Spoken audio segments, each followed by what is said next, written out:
할렐루야. 거룩한 주일 4부 예배 자리에 나오신 성도님 한 분 한 분 주님의 이름으로 환영하고 축복합니다. 다 함께 일어나셔서 사도신경으로 우리의 신앙을 고백하도록 하겠습니다.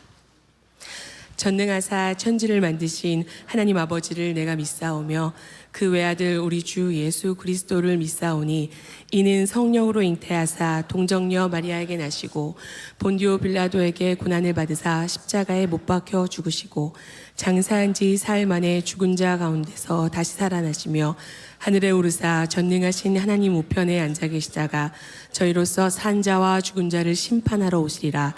성령을 믿사오며 거룩한 공회와 성도가 서로 교통하는 것과 죄를 사하여 주시는 것과 몸이 다시 사는 것과 영원히 사는 것을 믿사옵나이다. 아멘.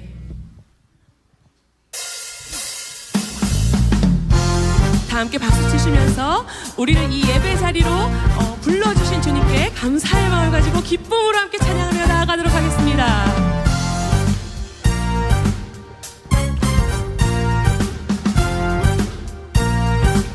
빈들의 마른 풀같이 빈들의 마른 풀같이 시들은 나의 영혼 주님의 약속한 성령 간절히 기다리네.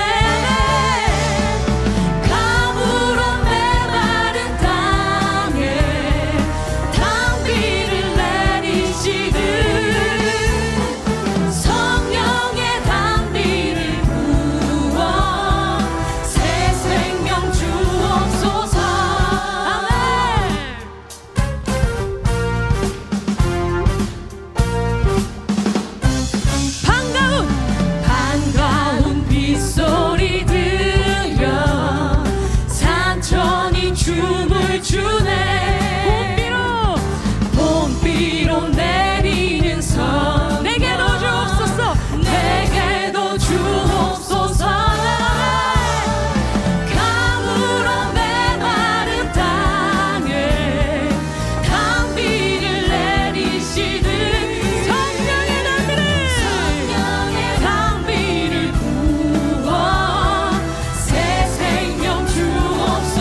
지혜 무궁하며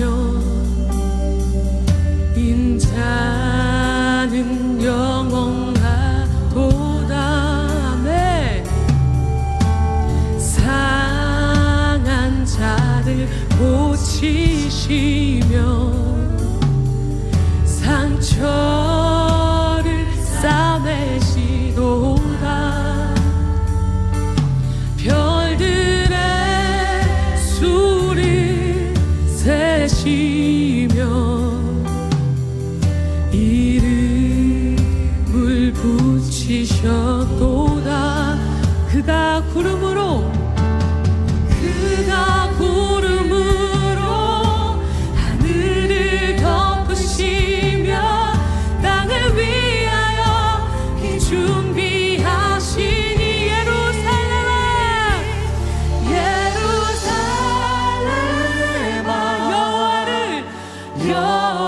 여호와를 찬송할지어다. 내 하나님을 감사함으로 그 앞에 나가며 주님제 앞에 경배해.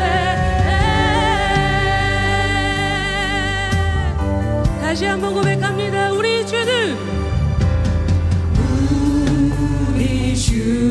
위대하며 능력이 많으시도다. 아멘. 그의 지혜 무궁하며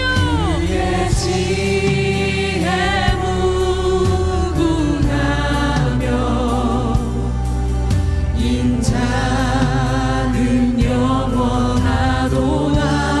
상한 자를 고치시며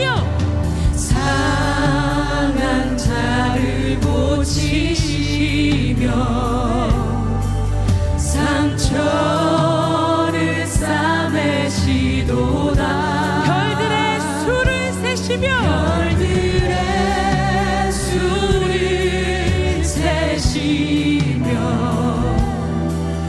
이름을 붙이셨도다. 그가 구름으로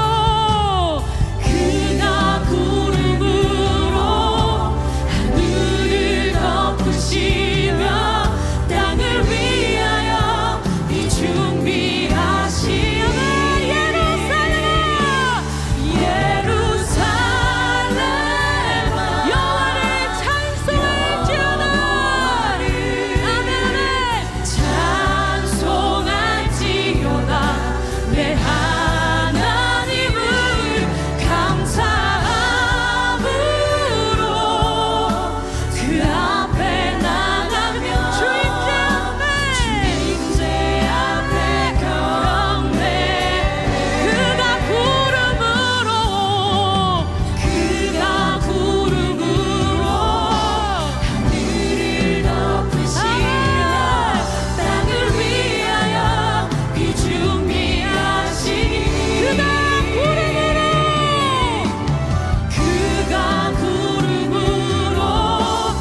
모든 영광과 존귀와 능력 찬양받기에 합당하신 하나님 아버지, 오늘도 저희들을 한자리에 모이게 하시고 예배드리게 하시니 참으로 감사드립니다.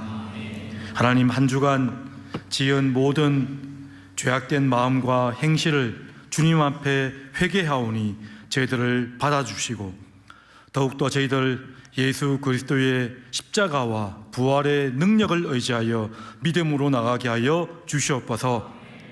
선교를 위해서 기도하게 하시고 영동 선교 안전하게 복귀하게 하시며 하나님, 계속되어져 가는 선교를 위해서 하나님의 복음이 잘 전파되게 하시고 많은 영혼들이 주께 돌아오는 역사를 위해 함께 동참하며 기도하게 하여 주시옵소서. 다음 세대를 위해서 또 간구하게 하시며 이어지는 주일학교 캠프를 위해서 함께 기도드리오니 하나님께서 어린 영혼들의 심령에 말씀이 심겨지게 하여 주시옵소서.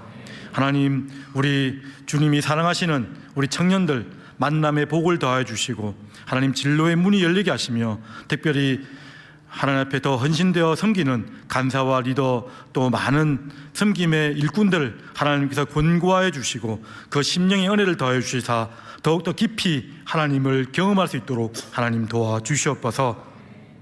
하나님, 오늘도 저희들을 대표하여 하나님께 찬양을 드리는 임마누엘 생가대에 내 모든 것 아시는 주 찬양을 기뻐 받아주시고 영광 받아주시며 특별히 담임 목사님께서 선포하시는 요한계시록 말씀이 오늘과 미래를 위해서 살아갈 힘을 얻게 하여 주시고 우리의 모든 삶의 산소망 되셔서 세상을 이기는 힘을 얻는 복된 시간 될 수 있도록 인도하여 주시옵소서.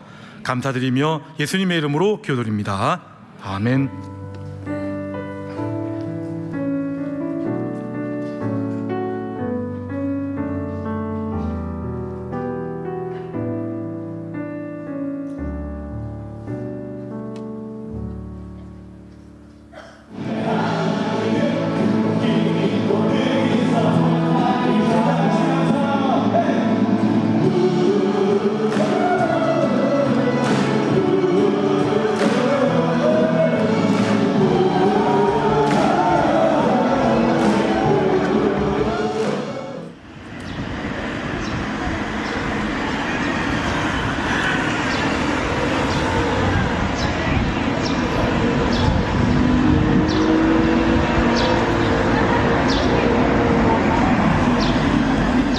저희가 방한성애 팀이랑 이틀 동안 노방전도 하고 아파트 앞에 부스 펴놓고 또 시내에 부스 펴놓고 말씀을 전하고 사역일을 전하면서 이제 그렇게 사역을 진행했었는데 저는 처음에 이제 노방만 한다 했을 때 어린이 성경학교나 어르신 사역이나 이렇게 직접적으로 교회로 데리고 올 수 있는 사역들이 조금 더 효과적이지 않을까 이런 생각을 많이 했었는데 대만 팀들이 사역일을 한국어로 외워와서 전하는 모습을 보면서 하나님이 마음과 귀를 열어주시면 된다. 그래서 노방전도를 하는 시간이 씨를 뿌리고 또 물을 주는 그런 시간들인 것 같다. 그래서 하나님이 언젠가 열매 맺게 하실 건데 이런 씨 뿌리고 물 주는 일에 우리 팀이 수고하고 있구나 이런 거를 많이 느꼈던 것 같아요.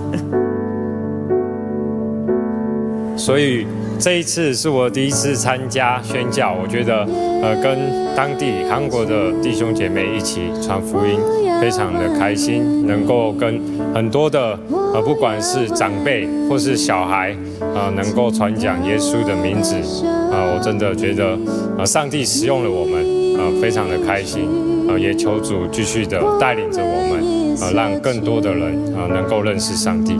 韩国宣教队来台湾的时候，我们带着他们出去传福音，他们就像是大家吸引大家的我是韩国人，然后耶稣爱你。我们刚刚也是在路上一样저는 대만 사랑입니다，耶稣는 당신을 사랑합니다。跟他们分享福音。我们来韩国，跟韩国的基督徒们一起在路上宣扬上帝的名。然后我们一起在台湾的时候，韩国人跟我们一起在台湾宣扬上帝的名。我们虽然讲着不同的语言，但是我们都是上帝的百姓，他的儿女。觉得非常的开心，谢谢。 같이 파이팅! Hello， 好久不见，3·1兄弟姐妹，我们在岭东短宣现场播送2024 7月第2周3·1新闻。 3일교회 처음 오신 성도님들 환영합니다. 환영. 예배 후 B관 5층에서 새가족 등록하시고 공동체와 함께 하나님의 사랑을 알아가 보세요. 다음 세대는 세워나가는 교회 학교 선교 현장에 함께하실 선생님들을 기다립니다. 특히 여름 성경 학교와 수련회 교사 모집이 진행 중입니다. 부분 참석도 가능하다고 하니 많이 신청해 주세요. 하나님께서 다음 세대와 이웃을 위한 공간으로 그라운드 3일을 허락해 주셨습니다. 그 귀한 공간을 준비하는 과정에 온 성도가 마음을 모아 헌신하기를 소망합니다. 다음 세대 건축 헌금에는 다음과 같은 방법으로 함께 하실 수 있습니다. 내용을 참고해 주세요. 해외 선교와 함께 천원 헌금 시즌이 돌아왔습니다. 천원 헌금은 어려운 연객교회와 선교사님들을 돕는 데 사용되는데요. 이번 주 천원 헌금은 일본 선교를 위해 사용됩니다. 여러분의 참여 아리가또 고자이마스. 이번 주 광고입니다. 오늘 저녁 예배에는 대만 선교 30주년 기념 순서를 가집니다. 随着我们的特殊快报分享宣教恩惠的时间，请大家多多参与哦。 오늘 저녁 예배 직후 본당에서 공동의회가 진행됩니다. 세례교인 이상은 참석 가능합니다. 많이 참석해주세요. 7월 20일 토요일까지 수도권 선교대원을 모집 중에 있습니다. 수도권의 복음화에 관심 있는 분들, 일정이 맞지 않아 다른 선교에 참석하지 못했던 분들, 지난 겨울 다녀온 교회에 아이들이 눈에 아른거리는 분들은 지금 바로 신청하세요. 미얀마 선교팀에서 선교지에 기부할 옷을 모으고 있습니다. 사이즈가 맞지 않거나 장롱에 잠들어 있는 옷으로 미얀마 선교에 함께 해보세요. 매월 셋째 주에는 의료 선교가 있다는 사실 알고 계시나요? 난민과 외국인을 대상으로 의료 서비스와 복음을 전합니다. 의료 선교에 동참하실 성도님을 기다립니다. 나라와 교회와 다음 세대를 위해 기도하는 건사기도회 7월 16일 화요일 비관 1층 에덴은에서 진행됩니다. 권사님들의 많은 참석 부탁드립니다. 이외의 광고는 주보를 살펴봐 주세요. 영동 선교를 은혜 안에 마무리하고 교회로 돌아갑니다. 앞으로 계속될 선교 일정들과 성경학교 수련회를 두고 함께 기도해 주세요. 이제 성경을 준비해 주세요. 예, 3일 유세에서 광고한 바와 같이 오늘 저녁 예배는 대만 선교 30주년 기념 행사가 함께 있습니다. 그리고 저녁 예배 이후에 공동의회가 있습니다. 그런도 3일에 관한 내용이니까 모두 참여하셔서 함께 기도해 주시면 좋겠습니다. 그리고 역시 광고했는데요. 우리 다음 세대 건축헌금 방법에 대해서 봉투 방식 또 온라인 모바일 헌금 어떻게 할지에 대해서 설명되어져 있습니다. 주보 및 또 삼육교회 그 홈페이지를 참고하시면 되겠습니다. 마치고 나갈 때 우리 일본 선교 천원 헌금 있습니다. 함께 동참해 주시길 바랍니다. 자, 다 같이 기립하셔서 우리 성경 봉독 하시겠습니다. 요한계시록 19장 10절 말씀입니다. 우리 두 번 같이 함께 읽겠습니다. 내가 그 발 앞에 엎드려 경배하려 하니 그가 나에게 말하기를 나는 너와 및 예수의 증언을 받은 내 형제들과 같이 된 종이니 삼가 그리하지 말고 오직 하나님께 경배하라. 예수의 증언은 예언의 영이라 하더라. 내가 그 발 앞에 엎드려 경배하려 하니 그가 나에게 말하기를 나는 너와 및 예수의 증언을 받은 내 형제들과 같이 된 종이니 삼가 그리하지 말고 오직 하나님께 경배하라. 예수의 증언은 예언의 영이라 하더라. 아멘.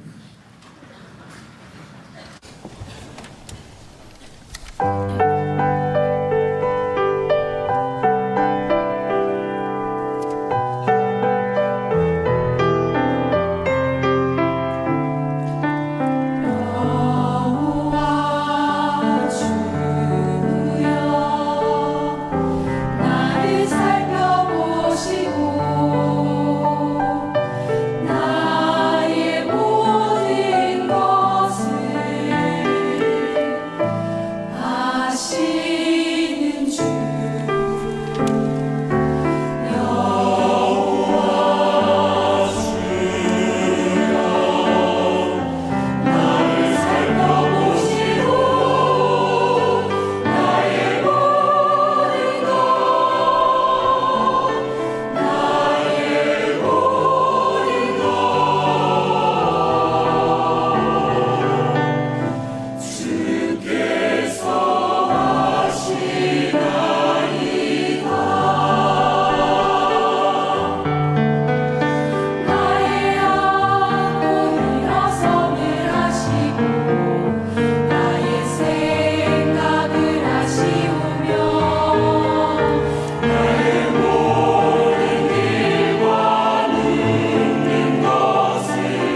우리 다시 한번 큰 박수로 격려합시다.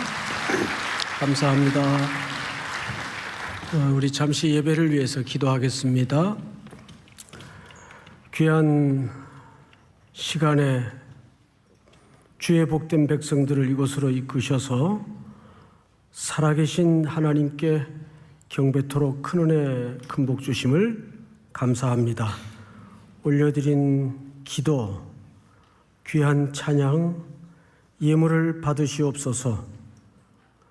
간절히 구하옵는 것은 드리고 싶지만 함께 하기를 원하나 여러 가지 정황과 상황이 다하지를 못해 함께하지 못한 손길까지 더더욱 복되게 하시고 오늘도 미천하고 연약한 종의 입술을 가리우셔서 하나님의 말씀으로 온전히 주의 백성들에게 용기와 담력과 힘이 되는 말씀을 친히 권고해 주시옵소서.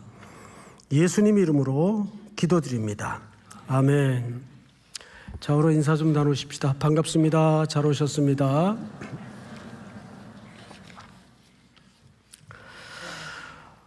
주보에 또 뉴스에 그라운드 3일에 대한 안내가 상세히 나갔지만 담임 목사로서 한 두 가지만 더 첨언을 하겠습니다.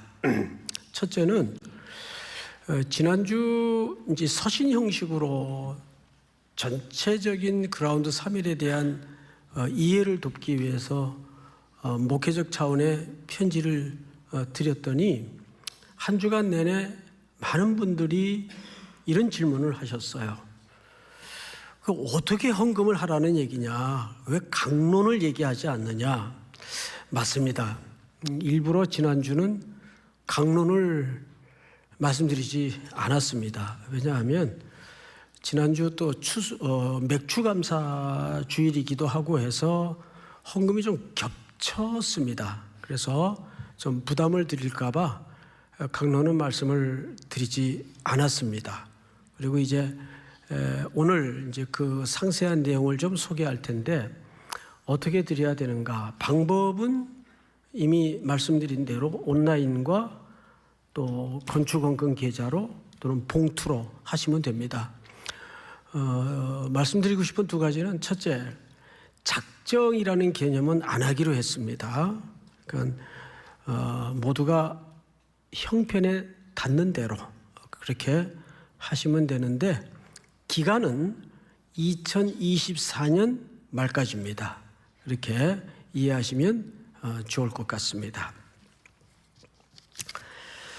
지금 우리는 오늘을 위한 요한계시록 6번째 시간을 맡고 있는데요. 오늘 말씀의 제목이 예배의 5가지 얼굴입니다. 예배의 5가지 얼굴.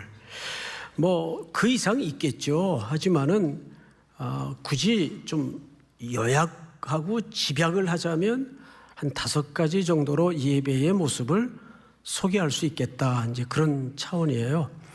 그래서 오늘 첫 번째 부분만 좀 말씀을 나누겠습니다. 요한계시록을 쭉 이렇게 듣다 보니까 우리는 자연스럽게 두 가지 사실에 대해서 이해를 갖게 됐습니다. 요한계시록이 먼 미래에 일어날 어떤 내용들을 설명하거나 쓴 줄 알았는데 오히려 그것이 오늘 우리에게 필요한 책이구나. 현실을 살아가는데 정말 필요한 책이구나. 이 사실을 하나 깨닫게 됐어요. 그리고 두 번째는 두렵고 무서운 책이 아니구나. 두렵고 무서운 책이 아니라 오히려 우리에게 더 용기와 힘을 주는 책이구나. 이 사실을 알게 됐습니다. 자, 그런데 오늘은 이제 물론 선교적 차원에서 말씀을 드리겠지만 제가 지난번 제주 선교에 가서도 똑같은 질문을 했었고 첫째 날 저녁에 또 영동 선교 이번 주 다녀와서도 우리 성도들에게 똑같은 질문을 했어요. 첫째 날 저녁에 이 질문을 했습니다. 왜 선교를 합니까? 이 질문이었어요. 똑같은 질문을 여러분들에게 지금 하고 있는 거죠. 우리가 왜 전도를 하고 왜 선교를 합니까? 그 궁극적인 고리, 목적지가 사실은 예배가 무너진 곳에 누구를 경배해야 되는지를 모르는 어둠에 쌓여 있는 지역의 사람들에게 평생 우상에 묶여 살던 두려움에 붙들려 살던 사람들에게 오직 하나님만이 경배의 대상이라는 것을 선언하고 선포하는 것이 선교의 목적지입니다. 그러니까 선교도 왜 하느냐? 선교라는 것은 궁극적인 선교를 하는 게 궁극적인 목적이 아니에요. 이 선교라는 것은 사실은 수단적 가치입니다. 그 수단적 가치를 넘어서 궁극적 가치는 땅 끝의 영혼들을 향해서 예배케 하는 것이 진짜 목적이에요. 믿습니까? 그러니까 우리가 이런 말이 있죠. 선교를 한 번도 안 간 사람은 있어도 한 번만 간 사람은 없다. 제가 그냥 만든 얘기예요. 어떤 문장을 패러디 해가지고 그냥 만든 얘기예요. 아기를 낳는 엄마가, 산모가 그 아기를 출산할 때 아프죠. 얼마나 고통스러워요. 저는 그것도 모르고 이제 아내가 첫 아이를 낳으려고 분만실에 이제 기다리고 있는데 너무 누워 있고 한가할 것 같아요. 그래서 책 좀 읽으라고 책을 들여보냈어요. 그걸 이제 평생 두고두고 얘기를 하더라고요. 잘 모르니까 그 고통이 뭔지를. 그 애기 엄마들이 이렇게 하면서 나요. 다시는 애기나 낳아봐라. 근데 또 둘째를 낳고 셋째를 낳고 넷째를 낳고 왜 그러죠? 그 출산의 고통을 날려버리고도 남을 만큼 생명이 태어나면 그 생명이 주는 기쁨, 희열, 감동은 출산을 할 때의 고통과는 비교를 할 수가 없기 때문입니다. 그래서 우리 삼일교회 성도들에게는 계절이 둘밖에 없어요. 겨울과 여름. 이 선교 계절밖에는 우리에겐 다른 계절이 있을 수 없어요. 봄, 가을은 준비하는 계절입니다. 준비하는 계절. 그만큼 우리가 제가 참 그 선교 현장을 늘 따라다녀 보면 따라다녀 볼 때마다 우리 성도들을 볼 때마다 감동스러운 게 뭐냐 하면 청년들이 1년에 그 휴가를 확보하는 게 얼마나 소중합니까? 정말 금쪽 같은 시간이죠. 근데 그거를 선교지에 모아서 다 거기다 쓰고 와요. 또 자비량으로. 그렇게 할 수 있는 이유는 그 어둠의 땅에 하나님을 알지 못하던 영혼들이 함께 찬양하고 한 입으로 경배하고 한 하나님을 노래하고 하는 그 감격을 경험한 사람은 선교를 한 번 하고 마는 사람은 이제까지 못 본 것 같아요. 한 번도 안 가서 그 맛을 모르면 끝까지 모르겠죠. 근데 한 번 그 맛을 경험하는 사람은 그 경이로움과 신비와 희열은 어떤 것하고도 바꿀 수가 없죠. 그 예배입니다. 예배.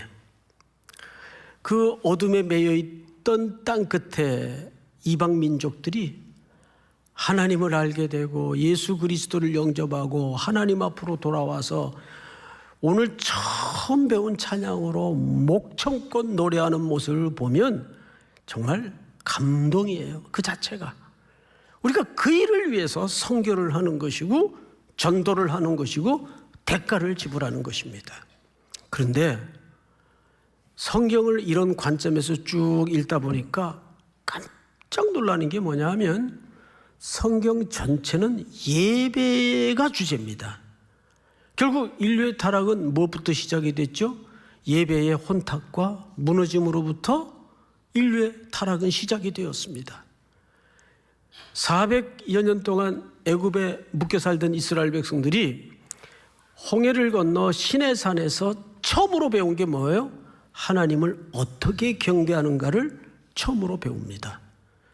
근데 왕정 정치가 들어서면서 그들이 제일 먼저 어디서 타락이 왔습니까? 예배가 혼합주의가 되고 이방 신상과 섞이게 되고 예배가 무너지기 시작합니다. 그러자 하나님은 바벨론 아수르를 통해서 이 백성들을 전부 멸망케 만들고 포로로 끌고 갑니다. 70년이 지난 후 이들이 1차, 2차, 3차의 포로 귀환을 통해서 제일 먼저 폐허가 된 고향 땅으로 돌아와 착수한 일이 뭡니까? 예배 회복입니다. 성전을 재건하는 일입니다. 기억나시죠? 그리고 인류의 이 시공간을 뛰어넘는 역사는 어떻게 마무리가 됩니까? 계시록에 보면 예배로 마무리가 됩니다. 놀랍게도. 그래서 요한계시록만 봐도 요한계시록에 중요한 지점마다 반드시 예배와 찬송이 함께 드려져요. 예를 들어서 그 장수를 헤아려 보면 이렇게 되어 있습니다. 4장 예배의 심장이에요. 또 5장 어린 양 예수의 죽음을 경배하는 내용입니다. 7장 모든 방언과 족속과 나라가 큰 무리를 이루는 예배의 그림이 소개됩니다. 9장, 11장, 12장, 16장, 또 오늘 마지막 살펴볼 내용인 19장. 이렇게 중요한 거점마다 8차례에 걸쳐 예배가 선언되고 예배 속에 하이라이트가 하나님의 음성과 찬양이 엉켜져 있습니다. 이제 오늘 우리는 그 내용을 조금 진지한 차원에서 보게 될 텐데 먼저 요한계시록 1장을 띄워주세요. 요한계시록 1장을 보시면 나 요한은 이제 이 요한은 이 계시록을 받아 쓴 인물이죠. 너희 형제요. 여기 예배자들의 성도들의 형제다 그 말이에요. 예수의 환난과 나라와 참음에 동참하는 자라. 이게 이제 이런 얘기입니다. 지금 성도들은 로마의 황제의 핍박 아래서 물리적으로, 경제적으로, 정신적으로, 신앙적으로 무서운 핍박 아래 있어요. 근데 요한이 그 얘기를 하는 겁니다. 나 요한은 너희의 형제예요. 그 여러분들의 예수로 말미암은 환난과 그 나라에 내가 동참하는 자다. 그러면서 뒷말을 좀 보세요. 하나님의 말씀과 예수를 증언하였으므로 말미암아 밤모라 하는 섬에 있었더니, 이 밤모라 하는 섬은 지중해 조그마한 섬인데 여기에 지금 사실상 요한은 유배되어 있습니다. 하나님의 말씀대로 살다가 그 말씀을 선포하다가 지금 붙들려서 밤모라는 섬에 유배된 상태입니다. 갇힌 몸이에요. 그러니까 로마 정권은 요한을 묶어놓고 가두어 놓았지만 하나님으로부터의 이 우주적 세상의 경영에 대해서는 그것을 묶을 수도 가둘 수도 없었던 겁니다. 요한이 거기에서 아무것도 할 수 없는 상황에서 묶인 상태에서 하나님의 경영을 봐요. 하나님은 부재된 것 같은 상황 속에서도 여전히 일하시는 하나님이심을 믿으시기 바랍니다. 자, 그런데 이 얘기를 왜 할까? 10절 잘 보세요. 이 날이 무슨 날인가 하면 주의 날입니다. 오늘 우리가 주일날 하는 말이 여기서 시작이 됩니다. 성경에 처음으로 등장하는 표현이에요. 주의 날. 이걸 이제 영어 성경에 보면 Lord's Day라고 돼 있어요. 주님의 날, 이 뜻입니다. 근데 보통 우리가 일반적으로는 뭐라고 표현하죠? 일요일 날. 근데 사실 일요일 날이 뭐 크게 잘못된 표현은 아니에요. 왜냐하면 공식적으로 세상에서 쓰는 표현이니까. 그래서 저는 믿지 않는 비그리스도인들하고 대화할 때는 저도 일요일 합니다. 그런데 성도들끼리 얘기할 때는 주일날 그러면 퍼뜩 알아듣죠. 자, 여러분들에게 주일은 어떤 날로 각인돼 있죠? 주일은 뭐 하는 날입니까? 네? 예배 드리는 날이에요. 이 날이 예배 드리는 날이에요. 주의 날에 내가 요한이 성령에 감동되어 내 뒤에서 나는 나팔 소리 같은 뭘 듣게 되죠?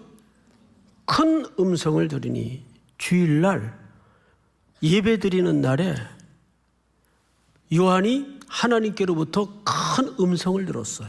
이 계시록의 말씀이에요. 전체가.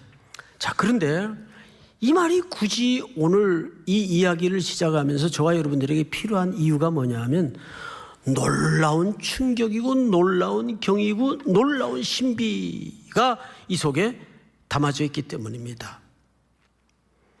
비록 2000년의 역사의 공간은 뛰어넘어 왔지만 지금 여러분들은 무슨 날 어디에 앉아 있습니까? 주일날 요한과 똑같이 어디에 앉아 있어요? 예배의 공간에 앉아 있어요. 그리고 지금 요한이 계시를 받아 감동으로 쓴 이 요한 계시록의 말씀은 하나님의 말씀으로 지금 듣고 있습니다. 그렇죠? 그렇다면 2000년 전 요한이 큰 음성으로 하나님의 계시의 음성을 들었던 것처럼 여러분들도 이 시간 이제 완성된 그 성경의 해석과 말씀을 듣고 있어요. 그러니까 이 예배 자리는 2000년 전의 시공간을 뛰어넘어 왔지만 지금 여러분들에게는 어마어마한 충격적인 순간이고 위대한 초대장이며 놀라운 선언적 의미가 담아져 있어요. 제가 제주도 영동에서도 그런 말씀을 드렸어요. 여러분, 성교 한번 출발하려면 우리 그 전날 4시, 3시에 일어나서 바쁘게 준비를 해도 그 목적지까지 도착하는데 많은 과정이 필요해요. 몇 시간 걸려서 버스로 이동을 하고 제주도 같은 경우에는 비행기로 이동을 하고 그러면 그 과정이 얼마나 고단해요. 그리고 도착하자마자 이제 준비하고 세팅하고 하는데 또 시간이 걸리죠. 그러면 바로 첫째 날 저녁에 우리는 현장에서 어떻게 하죠? 예배를 먼저 드립니다. 그러면 일부에서는 그냥 오늘 같은 날은 좀 예배 스킵하면 안 되나? 예배를 스킵한다고요? 이런 얘기 우리 흔히 들었죠. 예배에 목숨을 걸라. 저도 처음에는 좀 합리성을 좋아하는 사람이라 예배에 대해서 뭐 이렇게 극단적인 표현을 쓰나, 뭐 목숨까지 걸라고 하나. 그런데 가만히 예배를 묵상해 보면 그 말이 맞아요. 여러분, 우리 신앙생활 한번 돌아보세요. 예배가 흔들리고 예배가 엉성해지고 예배가 무너지기 시작하면 모든 삶의 질서가 이상하게 느슨해지고 무너지기 시작합니다. 이거는 정치, 경제 모든 영역에서 똑같습니다. 그래서 성도들에게 예배는 삶의 중심이에요. 목숨 걸만 합니까? 안 합니까? 이거 걸어야 돼요. 그래서 예배자는 한번 따라서 해볼까요? 나는 예배자입니다. 이거를 선언하라 그 말이에요. 미쓰기면 오늘 저녁에 어디 가려고 그렇게 서둘러? 그럼 지금 어디 좀 갈 데가 있어요. 이러지 말고 오늘 수요일이라 예배 갑니다. 정확히 하란 말이에요. 정확히. 휴게소 같은 데서 밥 먹을 때도 그냥 애매하게 기도하는 척 이러고 하지 말고 그러지 말고 정확하게. 제가 한 번은 그 고속도로 휴게소에서 카톨릭 신부들을 만났어요. 저 양반들은 식사 기도를 어떻게 하나 궁금해가지고 쳐다봤네요. 멀찍이서. 그랬더니 2번을 하더라고요. 시작할 때 기도 1번 하고 마칠 때 잘 먹었습니다. 성호를 1번 굽고 2번을 하더라고요. 우리는 1번도 옳게 못하면 어떻게 해요? 예? 그런 식으로 하려면 하지 마세요. 차라리. 하나님이 기분 나빠해요. 넌 내가 부끄럽니? 아마 그러실 것 같아요. 그렇지 않겠어요? 그러니까 정확하게. 성경책도 옛날에 요즘은 스마트폰들을 다 갖고 다니니까 그런 일이 좀 드문데 옛날에는 이 교회에 오는 걸 이제 좀 표시 안 나게 하려고 그 검은 비닐봉지 같은 데가 그 성경책을 들고 다니는 분들 봤어요. 그러지 마세요. 정확하게. 오늘 뭐 저녁에 약속 있어요? 오늘 저기 수요 예배가 있습니다. 저 예배 드리러 가야 됩니다. 그러면 송부장도 쟤는 수요일마다 예배 드리러 간다 그랬지. 그걸 정상적인 사람 같으면 가긴 할까요? 못 할까요? 가긴 합니다. 그래서 뭐 둘 시킬 일도 하나밖에 안 시키게 되고 선언적으로 살아야 돼요. 할 수 없어요. 그래서 예배를 또 다른 말로는 예배는 저항이다. 거대한 세상의 물결에 대한 저항이다. 그런 말씀을 드려요. 제가 코로나가 한창 절정기일 때 기억나요. 목회일지에 리포트가 하나 올라왔는데 어느 자매님이 저 1층 그 자동문으로 들어서자마자 로비 한복판에 거의 주저앉듯 앉아가지고 펑펑 울더래요. 그냥 놀래가지고 옆에 주변 친구들이 진장님이 달려가서 무슨 일 겪었냐고 오다가 왜 그러냐고 그랬더니 저 6개월 만에 교회 나오는 거예요. 그 자매님은 간호사예요. 그때 간호사분들과 의사분들이 의료인들이 얼마나 고생을 많이 했어요. 게다가 그런 의료기관에 종사하는 분들이 교회에 출석한다 그러면 월요일마다 눈총을 쏘아가지고 참 힘든 시기를 겪었습니다. 6개월 만에 나오는 거예요. 너무너무 함께 공동체로 모여서 예배하고 얼굴을 마주보고 하나님에 대한 감격을 나누는 그 예배의 자리가 목이 말랐어. 제가 그 리포트를 읽으면서 이런 생각을 했네요. 어느 자매인지 모르겠는데 그 심령이 참 복되다. 여러분, 예배에 대한 목마름과 갈증과 허기가 있는 것 자체가 특권이에요. 이게 복이 있어서 그래요. 그래서 엎으러져도 십자가 앞으로 고꾸러지려는 그 마음. 그래서 팔복에 뭐라 그랬어요? 심령이 가난한 자는, 즉 허기가 있는 자는 복이 있다 그랬습니다. 믿습니까? 그런데 가만히 보면 성경 전체의 스토리가 재난과 고난이 어디서부터 시작이 되는가 하면 예배가 무너지면서부터 팔려가고 끌려가고 재난이 오고 기근이 오고 자녀들을 잡아먹는 끔찍한 역사가 재현이 되고 이런 기록들이 예레미야에 보면 얼마나 절규하듯 가득 메워져 있습니까? 여러분, 그런 의미에서 사도 요한은 2000년 전 자기가 주의 날, 예배드리는 날, 주일날 예배 속에 청중들과 자기를 동질화시켰습니다. 그리고 2000년의 시공간이 넘어왔지만 여전히 그 고백은 같은 거예요.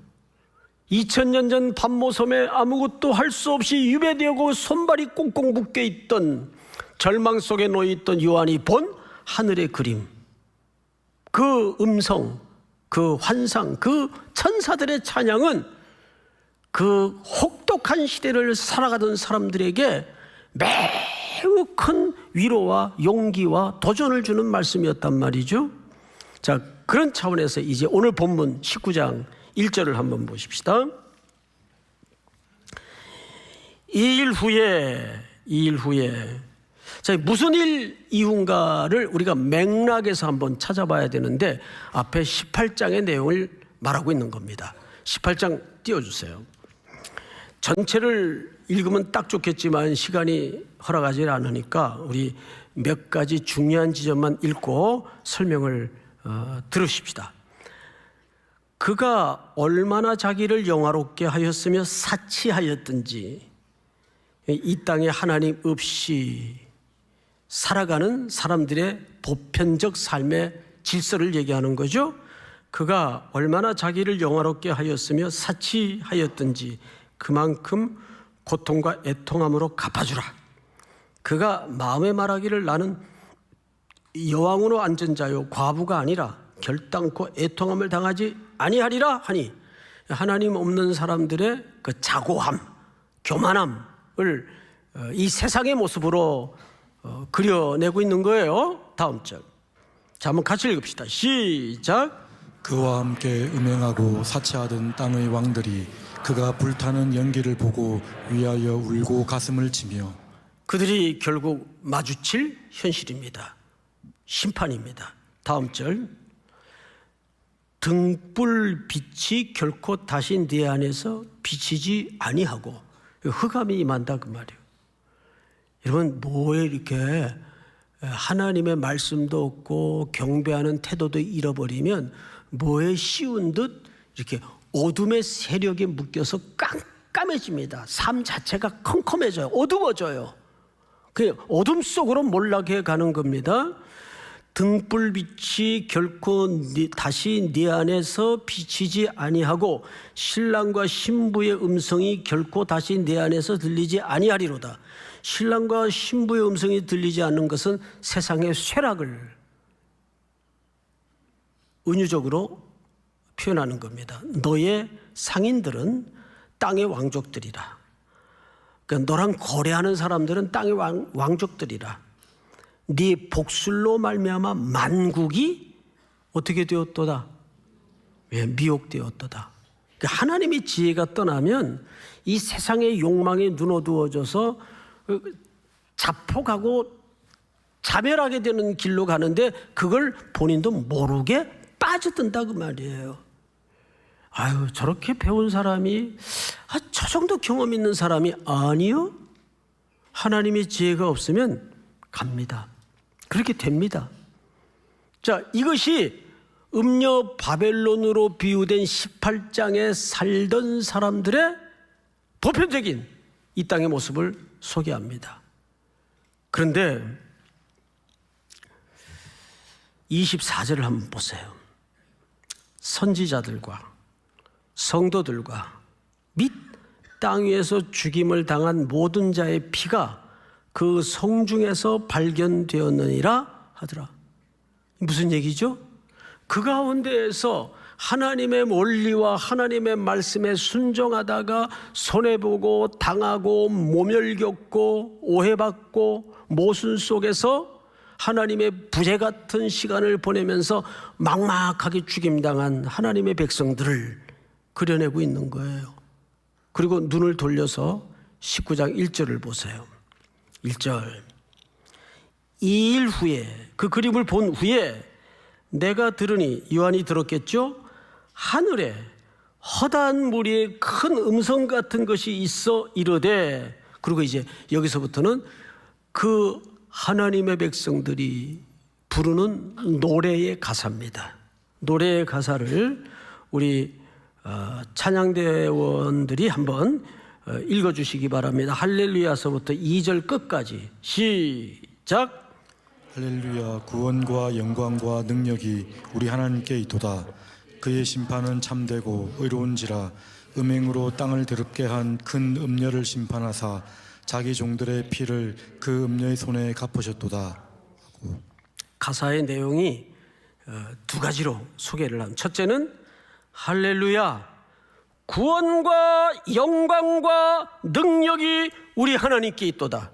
이건 최종적 승리를 지금 보고 노래하는 거예요. 구원과 능력과 영광이 우리 하나님께 있도다. 그리고 2절 가사를 보세요. 2절. 그의 심판은 참되고 의로운지라. 무슨 얘기냐면 하나님이 오르셨습니다. 하나님이 침묵하실 때는 하나님은 외면하신 것 같았고 하나님은 부재하신 줄 알았습니다. 그런데 하나님은 오르셨습니다. 하나님의 심판은 참되셨습니다. 그 얘기를 이 가사의 내용에 담아 터뜨리고 있는 거예요. 이 2절 보시면 그의 심판은 참되고 의로운지라 음행으로 땅을 더럽게 한 큰 음녀를 심판하사 자기 종들의 피를 그 음녀의 손에 어떻게 하셨도다? 갚으셨도다. 하나님의 응징과 심판의 최종적 결론에 대해서 하나님의 백성들이 하나님의 심판은 옳았습니다. 그 고백을 이 노래 속에 담아하고 있는 거예요. 네, 3절을 한번 볼까요? 제가 읽겠습니다.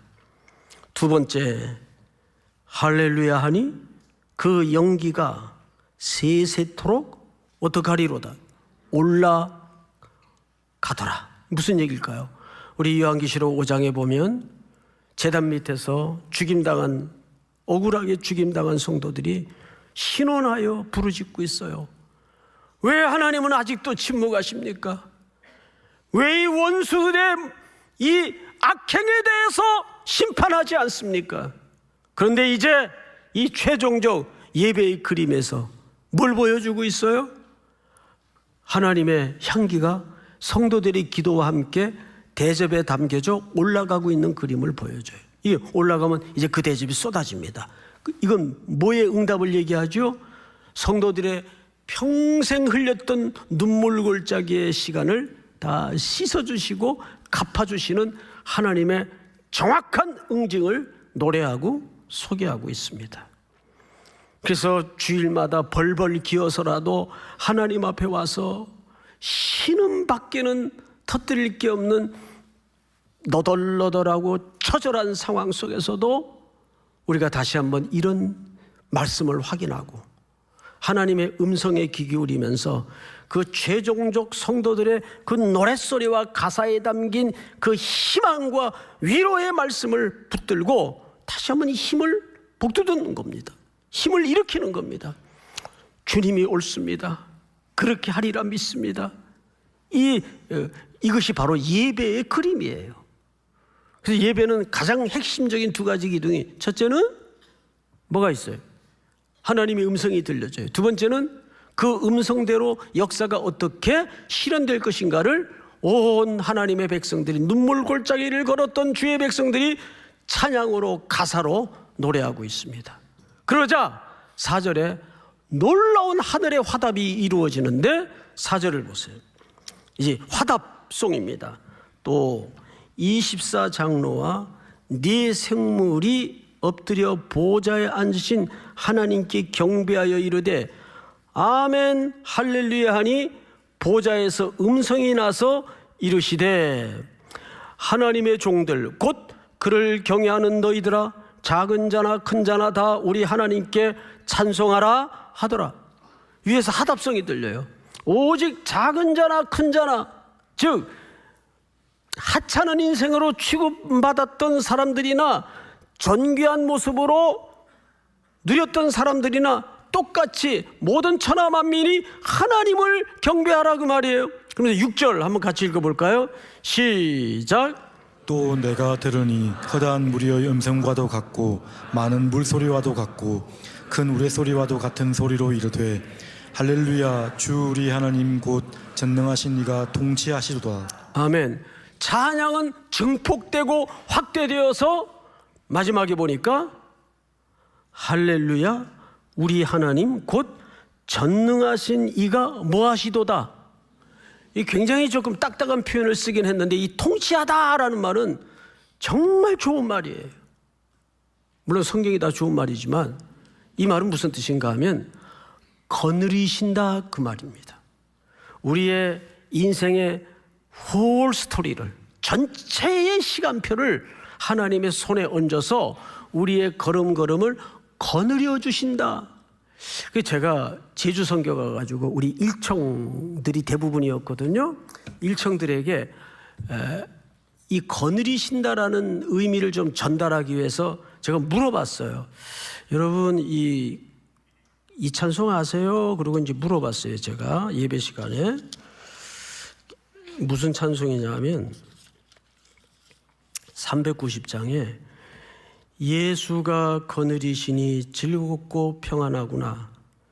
주야에 자고 깨는 것 예수가 거느리시네.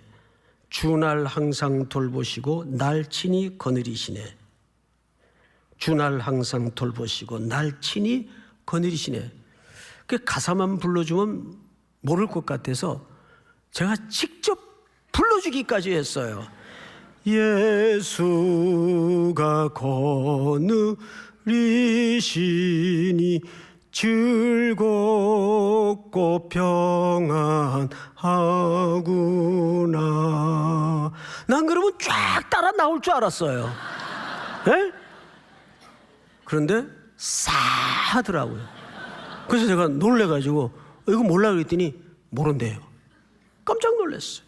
충격을 받았어요. 그 다음날 삼청으로 넘어가서 이 찬송을 불렀더니 바로 따라 나오더라고요. 아, 이게 1청과 3청의 차이구나. 예.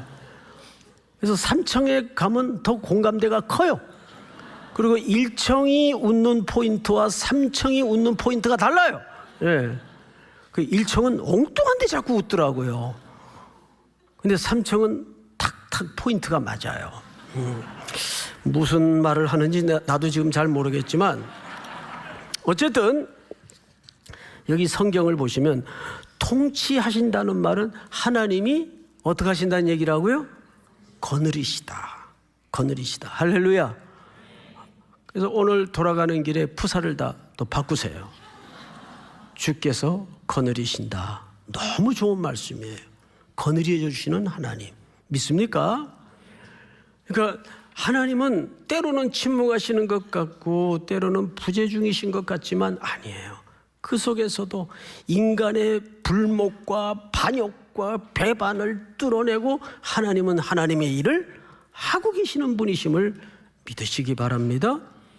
자, 이제 거의 마무리 쪽으로 가서 우리 오늘 본문 9절 10절을 좀 한번 볼까요?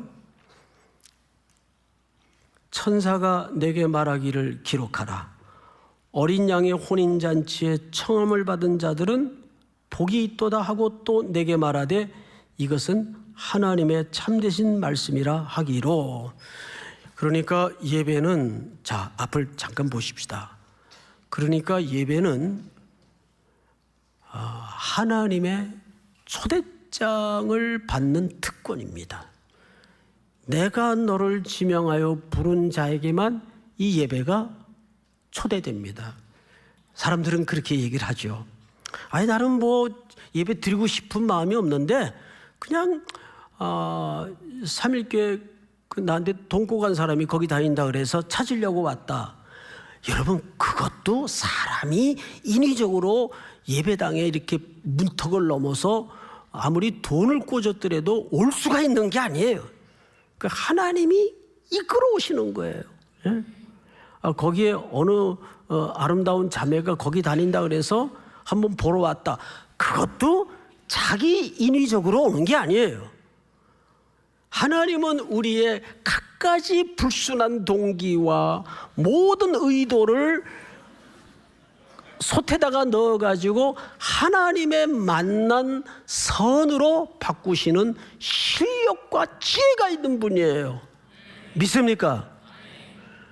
여러분, 이런 유사한 간증들을 들어보면 나는 정말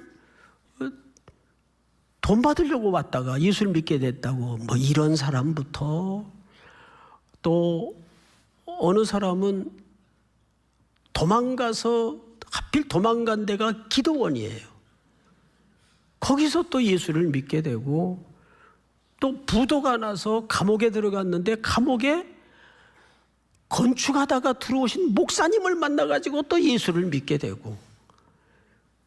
그런데 그 섭리, 경영, 지혜 하나가 한 사람 한 사람을 조밀하게 들여다보면 하나님의 이끄심 없이는 절대 불가능한 일들입니다. 더더군다나 그 하나님의 위대하심과 행하심을 노래하고 예배드리는 경배드리는 이 예배의 시공간에 여러분들을 하나님이 초대하지 않고는 여기는 올 수 있는 자리가 아닙니다. 믿습니까? 그래서 살아갈수록 날이 갈수록 예배에 집중하시기 바랍니다. 예. 믿습니까? 네. 마지막으로 10절을 한번 같이 읽어볼까요? 시작. 내가 그 발 앞에 엎드려 경배하려 하니 그가 나에게 말하기를 나는 너와 및 예수의 증언을 받은 내 형제들과 같이 된 종이니 삼가 그리하지 말고 오직 하나님께 경배하라. 예수의 증언은 예언의 영이라 하더라. 이 결론이 아주 중요합니다. 이걸 좀 제가 분해해서 설명을 좀 드리겠습니다. 10절을 잘 보시면 내가 그 발 앞에 엎드려 경배하려 했어요. 천상의 그런 존재들과 화답송을 듣고 사도 요한이 거기서 음성이 들리니까 그냥 자기도 모르게 본능적으로 엎드려야 되겠다. 그러고 엎드리려고 경배를 하려고 했는데 그 천사가 말리는 거예요. 그게 나한테 절할 일이 아닙니다.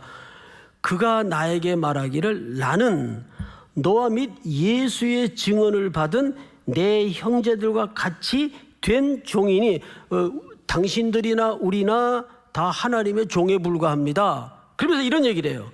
삼가 그리하지 말고 내게 절하지 말고 오직 하나님께 경배하라. 따라서 합니다. 오직 하나님께 경배하라. 우리가 이 선언을 위해서 선교를 가 거기에서 예배를 드리는 거예요. 그리고 이런 말을 합니다. 예수의 증언은 예언의 영이라 하더라. 이 말은 무슨 말일까요? 우리가 누군가 예수에 대해서 듣고 예수를 믿게 됐습니다. 그러면 너희도 그와 같이 예수의 영을 가진 사람으로서 예수의 영은 무슨 영이라? 증언의 영이라. 우린 누구를 증언해야 될까요? 바로 우리는 선교지에서 뉴스에서 보신 것처럼 대만 사람들도 와서 동해 바닷가에 우상에 묶여 있는 그 영혼들을 위해서 선포하고 증언하고 있지 않습니까? 여러분, 그래서 예배는 선포예요. 세상을 향한 저항이에요. 그리고 선언적인 우리의 적극적인 가장 강렬한 행동입니다. 믿습니까? 그리고 이 모든 시공간, 우주공간, 역사의 공간은 하나님의 예배당이에요. 하나님께 예배를 드리는 공간입니다. 믿습니까?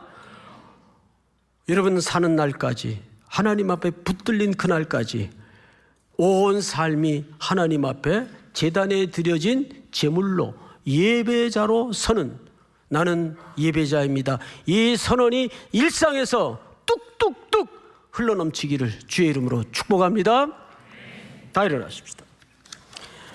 우리 찬송가 79장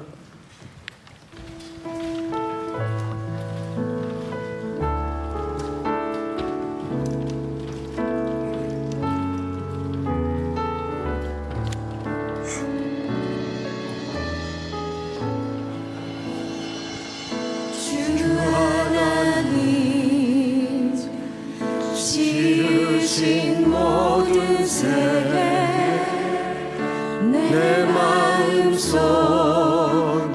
그리어볼 때 하늘의 별 울려 퍼지는 외성 주님의 권능 우주에 찬네 주님의 높고 위대하신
지금은 우리 구주 예수 그리스도의 은혜와 하나님 우리 아버지의 높고 높으신 사랑하심과 성령님의 교통하심이 머리 숙여 경배를 드리는 사랑하고 사랑하는 귀한 3일의 성도들, 해외, 군에 멀리 출타 있는 가족과 선교 현지에서 선교 중에 있는 모든 대원들 머리 위에 복중의 생명까지 영원토록 함께 있을지어다. 아멘.